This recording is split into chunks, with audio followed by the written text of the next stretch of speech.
So there I was, browsing Twitter, when all of a sudden I see one of my friends tweet about the Yellow Devil and how difficult it is and how much of an accomplishment it is that he defeated him with only getting hit one time. And I started thinking, that's strange.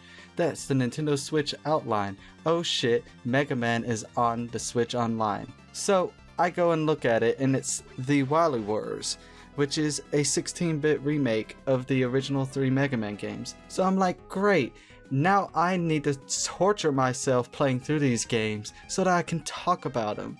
And why not make a video talking about the remake?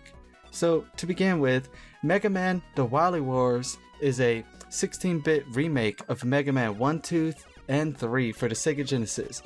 It updates the graphics and audio. The presentation is exactly what you'd expect from a remake back then. The sprites are all prettier and the robot masters also look more intimidating than before. Before we begin though, I would like to ask you to like and subscribe. I've already made reviews of the first 2 Mega Man games on my channel, and there is a card here with the links to those if you want to see a more in-depth review. This is a special case though. In America, where I was raised, this game was only ever available on the Sega Channel service. And unless your parents loved you or were rich, or at the very least really loved you over having necessities in life, you were unlikely to have played this. It required a special networking cartridge, and you had to pay for the time you were online downloading these games, which were indeed very slow to do. But in the end, you would have had access to a ton of amazing games. This game was only released that way here. Now Nintendo, in their merciful gesture, has added this game to the Genesis Online service on the Nintendo Switch, which is a part of the bloated in-price expansion pack service. I don't have to ramble about this any longer though. We are looking at the game now, and I can say without doubt that this collection it's alright. The games do look more appealing than they did on the NES, but there seems to be more jank than usual happening here. Missed inputs and frame rate issues seem common in a game that was made for a superior system with blast processing. I guess all the updates to the graphics and new save system were just too much for the old Sega Genesis to handle. It would have been nice if the emulation wasn't trying to emulate that part exactly though. Like, could we have gotten truly smooth gameplay from this? We may never know. What we do know is that these games are still hard as balls. Mega Man 2, when it was brought to the West, had a normal mode added, and that was essentially just an easy mode. They just didn't want you to feel like you were, cutting your balls off when you selected it. They kept the hard mode as an option though, but in this collection the one you get is the original difficulty, meaning it's more difficult. Although I feel like some aspects of the games have been changed.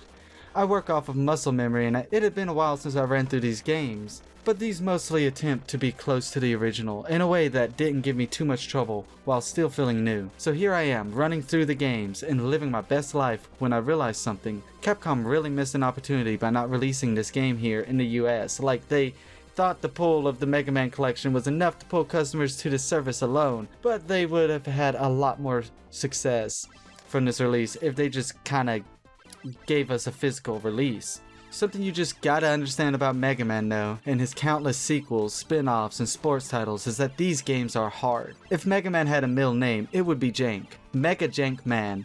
Thank God there are save states on the Switch, because as cool as it is to spend hours playing the same sequences of rooms and memorizing patterns, it's equally fun to actually finish the fucking game. I tried my best to section it off into different parts. For example, I did the Yellow Devil fight all at once, but I had to refight him 4 or 5 times to get the pattern right and anticipate a missed input here and there.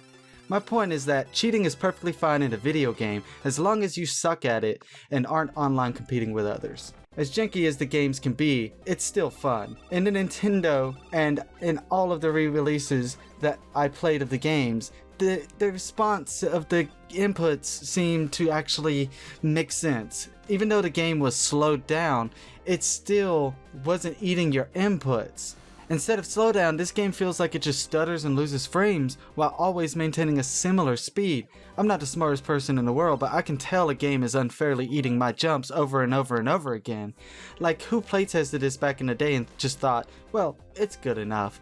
Probably someone who thought this was gonna be on the Sega Channel, so who the fuck really cares? I know I'm sounding like I'm whining about the game, but I really do love what this tried to do. The first 3 Mega Man games are some of the best games from the 8-bit era, and I love every chance I get to play them. I laugh at how often things get spammy and go awry. I find a strange kind of nostalgia, a sense of victory when I succeed no matter how many times I had to start the section over. It reminds me that life is tough, and if you can beat the fucking Yellow Devil without save stating, then maybe you can roll out of bed for whatever event you have to take care of that day. In the end, you save the day and Wily begs you for mercy. He knows who really runs the show. So take that big ass W and walk out into the world you know, because you beat fucking Mega Man, and that is a feat deserving of respect. Thank you guys for watching. Remember to like, subscribe, and click that bell for more content. Until we meet again, stay nerdy.